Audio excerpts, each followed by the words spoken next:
Brother, you just need to get TSA pre-check. They don't make us take our shoes off anymore. I have TSA pre-check, but it doesn't work internationally. Oh, okay. Well, I definitely did not know that about you, but I can see that because I don't like doing that at all either. I haven't taken it that far, but I can see myself wanting to do that at some point. And Fire Nation, as I mentioned in the intro, we're going to be talking today about the importance of growing a global brand. And Neil has some killer value bombs he's going to be dropping on us. And let's just kick it off, Neil. I mean, how the heck would we even start as entrepreneurs? How do we know what markets to enter? The easiest thing to do is look at your revenue. What places are you generating revenue from outside of your main market? So let's say your main core market is the United States, because I'm assuming a lot of your listeners are US based. Yeah. Then you would look at your sales, whether it's services or e-commerce, to be like, what other regions are they coming from outside of the United States and which ones are the strongest? You can also look at your Google Analytics and see where you're getting traffic from outside of the United States, because they'll show you all the other geographies. And then you can look them up based on their population count, based on GDP, and figure out, all right, which countries have a high GDP, have a high population count, and we're already making somewhat money there. That's typically where you want to go first for expansion. Fire Nation, high GDP, high population count. These are key areas. These are critical locations and actually things to focus on before you go into any of these markets. But Neil, I love getting specific. I love going down to that granular level. So how do we actually enter a market if we don't have a physical presence in it? So we've kind of identified that market to enter, but now how do we do it? Expanding internationally, most people look at it as like, oh, global expansion, this is so expensive. Yeah, if you do it the way that the Microsofts of the world or the Samsungs do it, yes, it definitely is expensive. For what I would recommend for Fire Nation is you should first build up the traffic. See, you're looking for high GDP, you're looking for high population, and you're already looking for the countries where you already have traffic from. When they meet those three criteria, you can consider going after them. The big mistake people make is they look at high GDP per capita. You know, Qatar has a great GDP per capita, but the population is too small. Avoid the high GDPs per capita. Look for the other three metrics. Once you've identified those places, the simplest thing you can do is take your most popular pages on your site and translate them. So you can go to Upwork, you can find people who know that language, who can translate and transcribe your content. You don't want them to just translate, you also want them to transcribe. The difference is they have to adapt it to that local region. Once they have that, you can upload the content to your site. And I know many of you guys are worried about like, oh, Google, duplicate content, social media. None of these players penalize for duplicate content. There's something you put in your meta tags called hreflang. That's HREFLANG. Google it. There'll be sites that give you a tool that you just pick what your URL is, what one you translated, what country you're going after, and it'll give you this code that you put in your code. And then what ends up, or technically it gives you this code that you put in your HTML. And then what ends up happening is Google and other sources and platforms now know, hey, these are your pages for English. These are your pages for France, right? Or whatever region that you're picking. And then you'll notice that all those other regions, not only will they start getting traffic, but it happens quite quickly because even if they have a good GDP and a high population and they're a first world country, it's typically not as competitive as, let's say, the US market. First, build up the traffic, Fire Nation. And then I love how you said go to Upwork and translate and transcribe. Because think about it, Fire Nation. Straight translations, they don't work because people have slang. They have a certain way they say things. And if you just translate straight English to straight, say whatever language it might be, French, etc., it's not going to come across as authentic. And people don't want to read inauthentic, ungenuine stuff. Just like we don't like watching movies that are dubbed voices, we don't like reading stuff that's just been dubbed. We want the actual transcribing to be happening. So definitely love that. And that tool that Neil mentioned again, that's hreflang, L-A-N-G. So just Google it, and then you're going to get a code, put it in the HTML. And so Google knows the pages for the different languages that you have going on. And Neil, I love how you don't just talk to talk. You actually walk the walk. So you've done this, brother. Give us an example of a time and a place and a location and a language and a country that you've done something like this. Yeah, so we're international quite a bit. We've done it for more than one language and country. But a good example, the first one we ever did was Brazil. So we have an office in Belo Horizonte. I don't even know how to say it right. Uh, but Brazil is our number two traffic source. United States, Wow. then Brazil, then India, and then there's a few other regions. We have an office there. We have a team there. But what we first did is built up the traffic, used the process that John and I just talked about. And then from there, once the traffic came in, we started collecting leads. We hired one or two people to close business for us, and then we slowly expanded. And then we even got an office. We didn't get the office from day one or spend all this money. We're like, hey, let's just get some traffic and leads, and let's see if people will pay us. And then if they will, we've proved this out. Now let's expand faster and just go all in.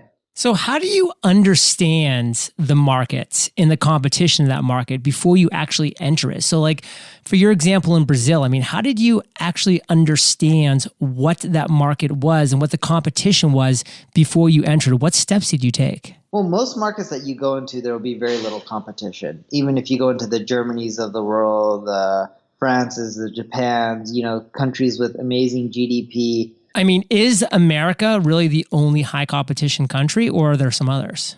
No, there's a ton. You can consider Germany and France and all those competitive, but when I mean they're not that competitive, I'm like the US is 2, 3, 4 times harder in most cases. Okay. Is there any country that even comes close? No, I would say number 2 would be the UK. The UK. And typically it's double as easy to get results in the UK as it is to get results in the US. Well, and they have 1/10 of the population too, which hurts. Yeah. And then Germany was roughly 5x easier than it was to get results in the US. Brazil for us was around maybe 15, 20 times easier than the US. So give an example of an entrepreneur that might be listening right now.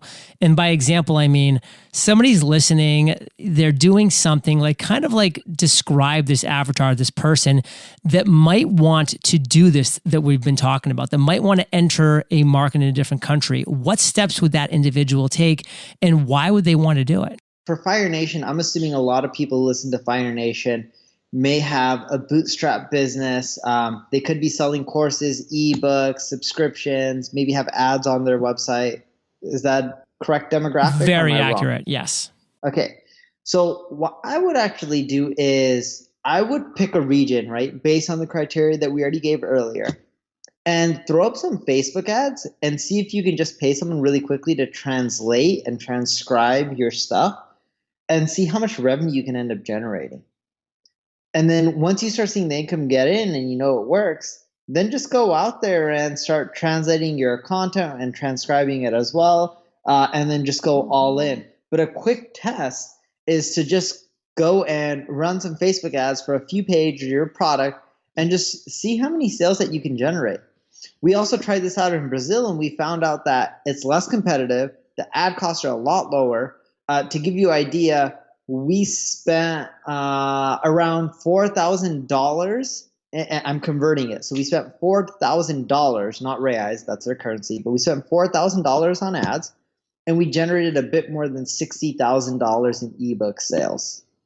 To give you an idea of how competitive it is. And check this out. It was a Neil Patel product, which I'm a personal brand.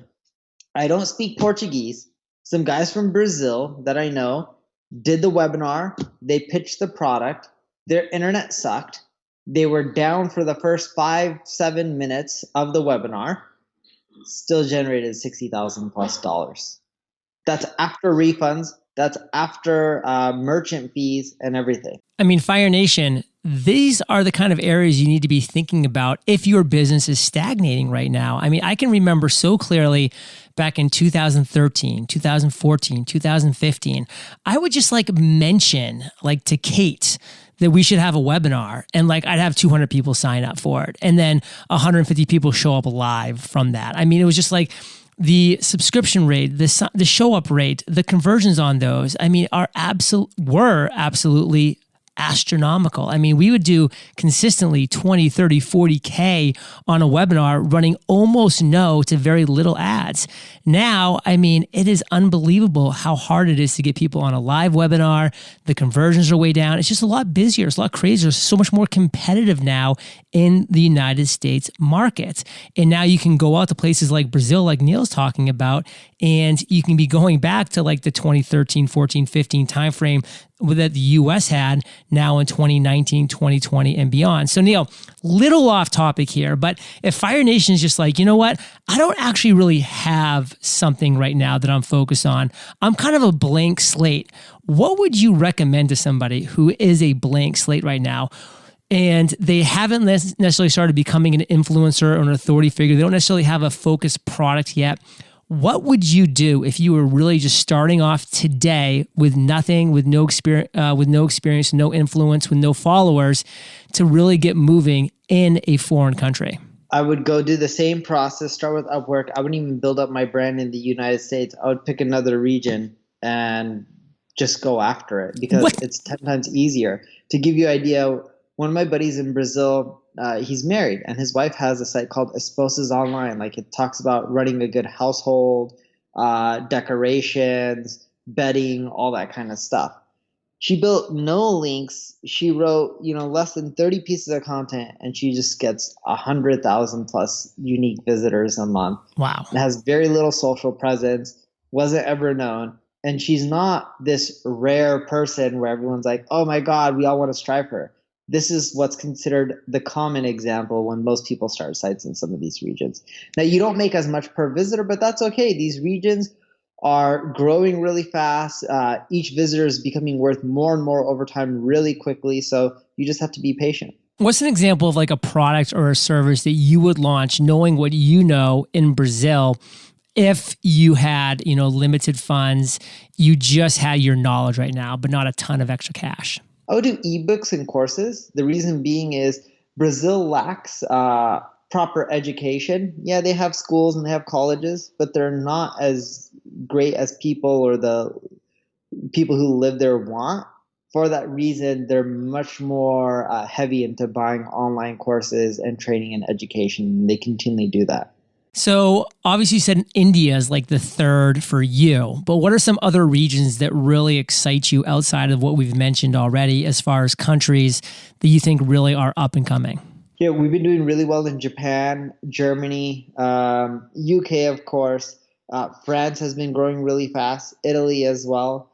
Netherlands has been doing really well for us. Have you ever tried Chile? We're actually in all of Latin America. So wow. Chile, Argentina. But out of all the Spanish countries, Spain and Mexico are working extremely well.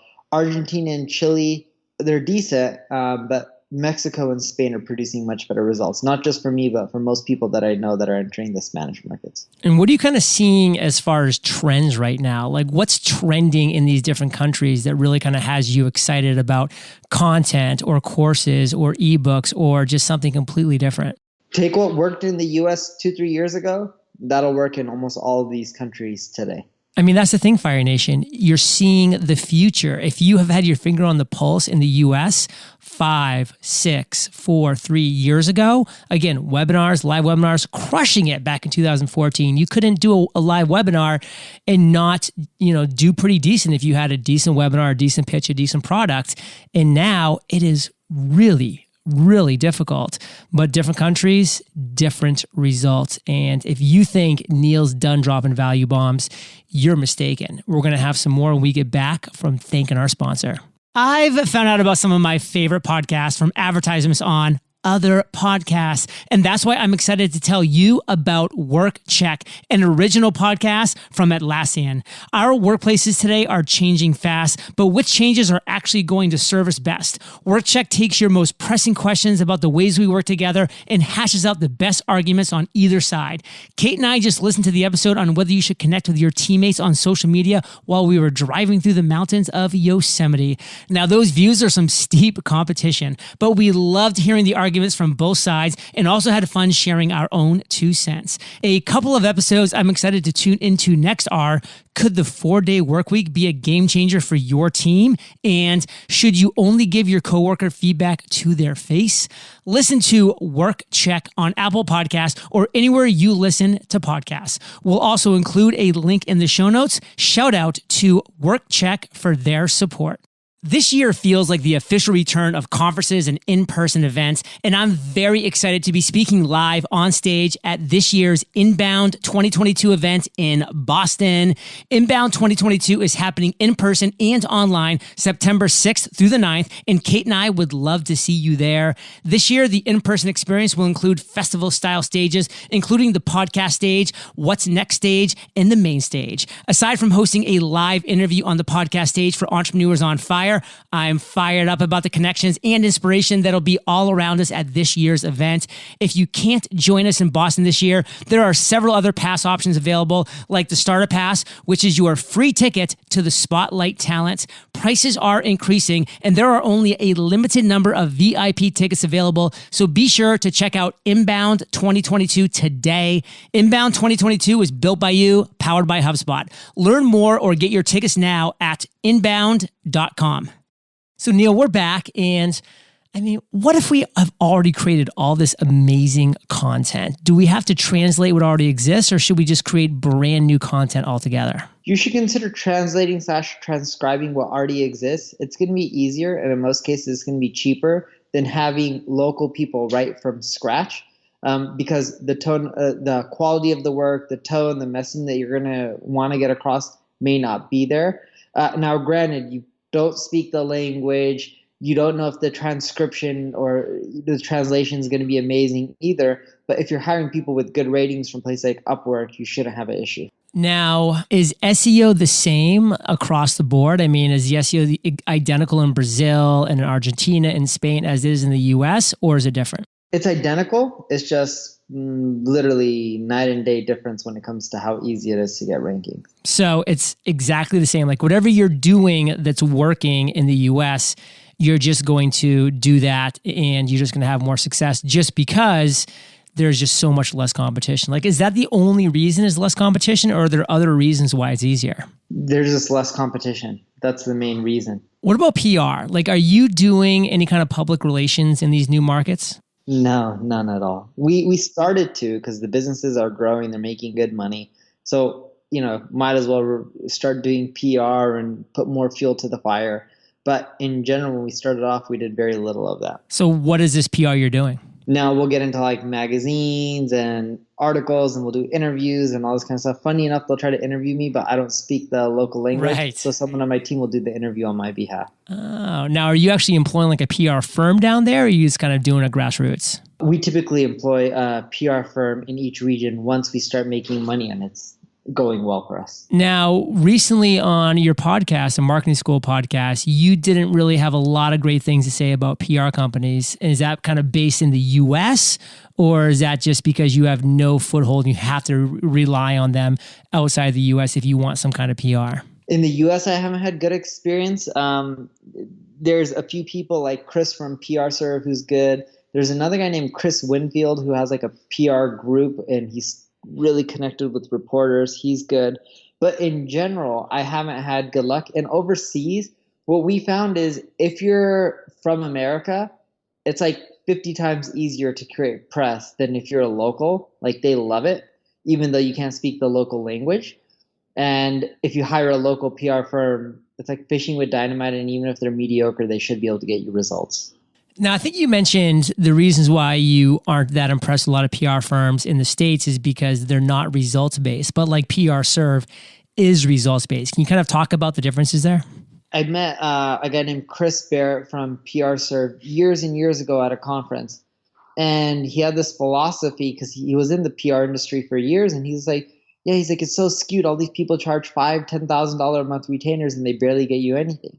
So his model was, if I get you press, like I get you on TV, I get you a magazine cover, I get you, featured on TechCrunch, pay me money. If I don't pay me anything. Now, he does charge a premium whenever he does get you featured, but at least you're paying for results versus paying for someone's time.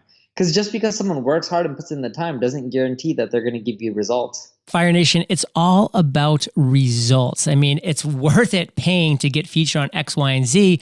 But if you're just going to go on a retainer with some PR company, and you're just going to sit there paying $5,000 a month being like, what's happening? Well, they're probably off trying to get more clients, not trying to get you results, because they're getting paid either way. And if they are getting you results, by the way, they're probably doing just the bare minimum to keep you happy, to keep you paying that retainer so they can go on and get even more and more clients piled on to that retainer process that most PR companies use.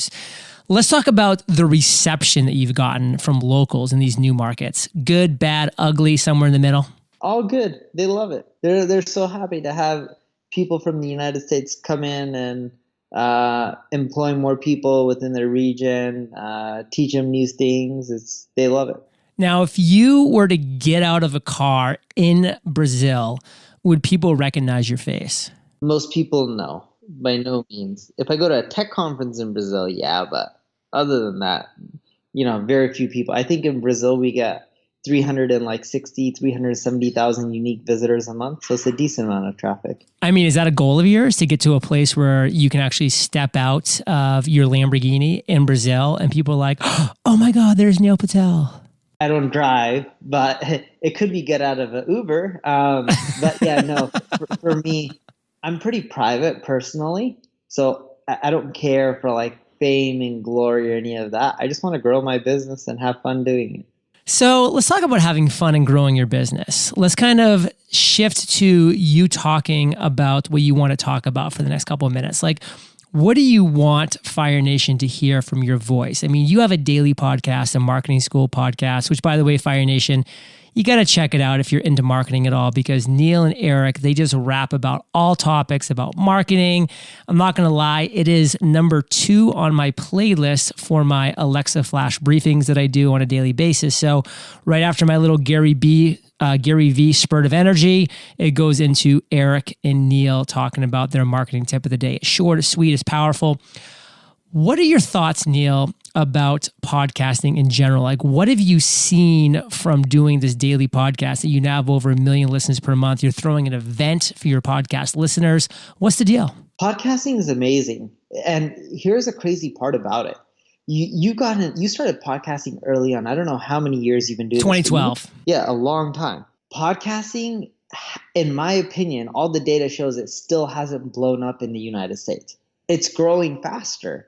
But you give it another 4 or 5 years and it's going to be huge. This is the time. Like, if you don't have a podcast, you're doing something wrong. Now, sure, if you're a big corporation, yeah, you may not need one. But if you're a solo entrepreneur, it's a great place to start. And you could say, I don't have the time. Well, you could just do 5-minute episodes like Eric and I do.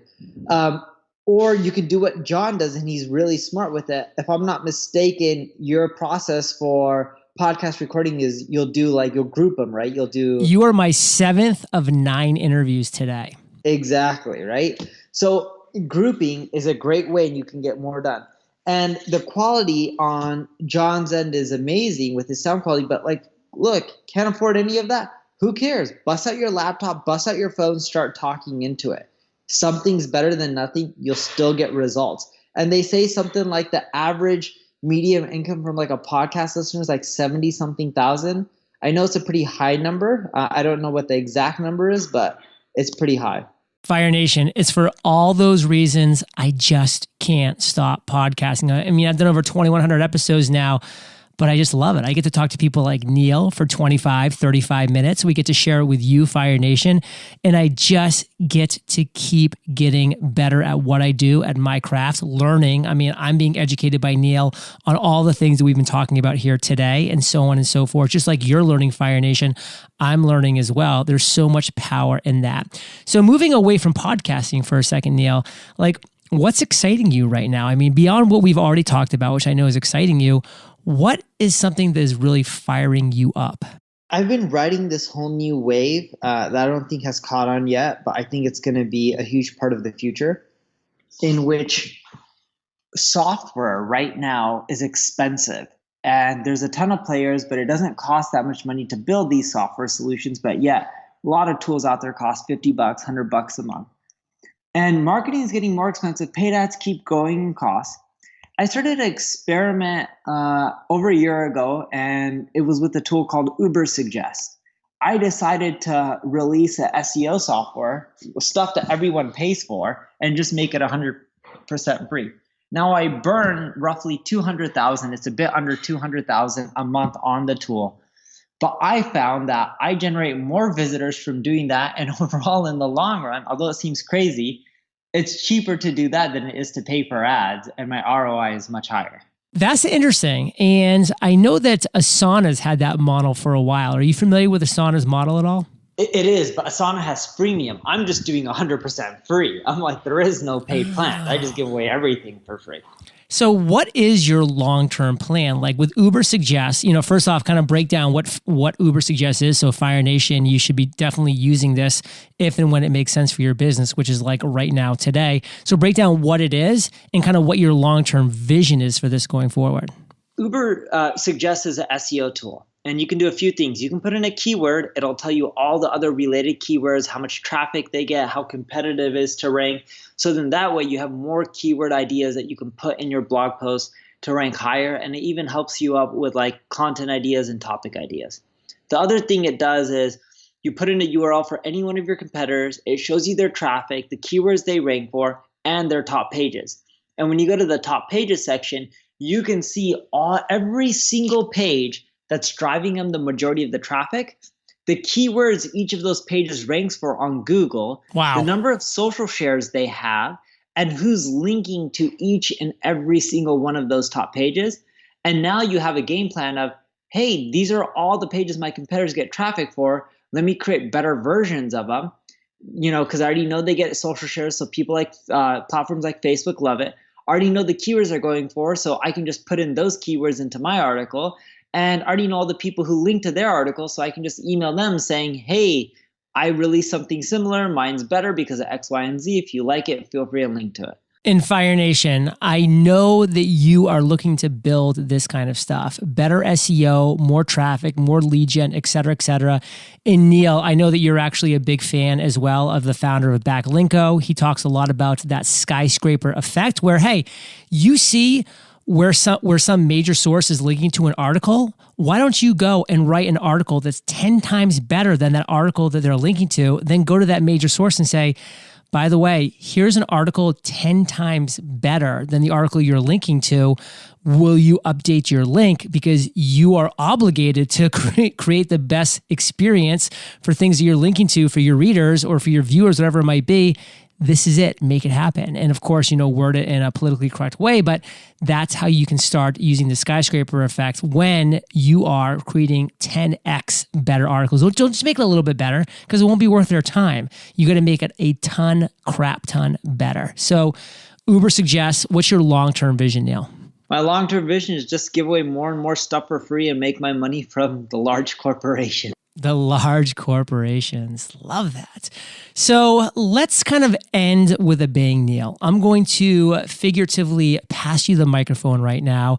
Talk about what you want to talk about. Give a call to action for Fire Nation, and then we'll say goodbye. The last thing I'll talk about, this is a podcast. A lot of you guys here on Fire Nation are doing podcasting, but a lot of you are not, right? And I know your audience, what portion of them are doing podcasts or have podcasts? About 10%. All right. So the rest of the 90% of you guys, go and get John's podcast course. You have a podcast course that teaches about podcasting for free. And you also have a paid one, if I'm not mistaken, that goes even more in depth, correct? True. So that's freepodcastcourse.com, which will give you everything you need to know about creating and launching your podcast. And then when you want to learn how to grow and monetize to the next level, we have Podcaster's Paradise. Yes. And if I'm not, technically, I know this one for a fact, being upfront, I don't use Podcaster's Paradise, but people on my team have subscribed to it. And I do know we've paid for it. And they're the ones who have helped us grow our podcast. So it does work, and we wouldn't be at 1 million plus listens a month if it wasn't for you. But for all you guys listening, it's a huge opportunity. We can make 6-7 figures a year, probably not 7, but we can make well into the 6 figures a year just from ads because of a lot of the stuff we've learned from you. Well, man, that is super kind of you to take the time to share that. It really means a lot coming from you, Neil. I'm excited because I'm actually coming up on your show pretty soon here, just like you guys are going to be featured on my show, because I went ahead and took that episode about income reports and I'm posting it on a future episode of EO Fire. So stay tuned for that, Fire Nation. But Neil, closing words. What do you want to say, brother? That's pretty much it. Thank you guys for listening. And I hope you guys actually take action and get that podcast course. It will change your life. It will take some time. Be patient. John's been doing this since 2012, created over 2,000 episodes. But that's what you need to focus on. It's just something that I don't know why people don't do it. They think it's so hard, but it's one of the easiest forms of content to create. Fire Nation, you are the average of the 5 people you spend the most time with. You've been hanging out with NP and JLD today, so keep up the heat. And of course, head over to eofire.com, type Neil in the search bar, and his show notes page will pop up. By the way, the past episodes he's been on Entrepreneurs on Fire will also pop up as well. Neil, thank you, brother, for sharing your knowledge, your truth, for telling us about Uber Suggest, for, obviously sharing the fact that you have this daily podcast called Marketing School, which Fire Nation, you should be checking out. For that, we salute you, and we'll catch you on the flip side. Thanks. Hey, Fire Nation, today's Value Bomb content was brought to you by Neil Patel. And my 3 greatest strengths are productivity, discipline, and focus. And they can become your greatest strengths as well in just 100 days by visiting themasteryjournal.com, picking up a Mastery Journal, and you'll be off to the races. You can use promo code podcast for a nice little discount for listening to my podcast. And I will catch you on the flip side. Looking for another great podcast to add to your up next list? I'm excited to tell you about WorkCheck, an original podcast from Atlassian. Listen to WorkCheck on Apple Podcasts or anywhere you listen to podcasts.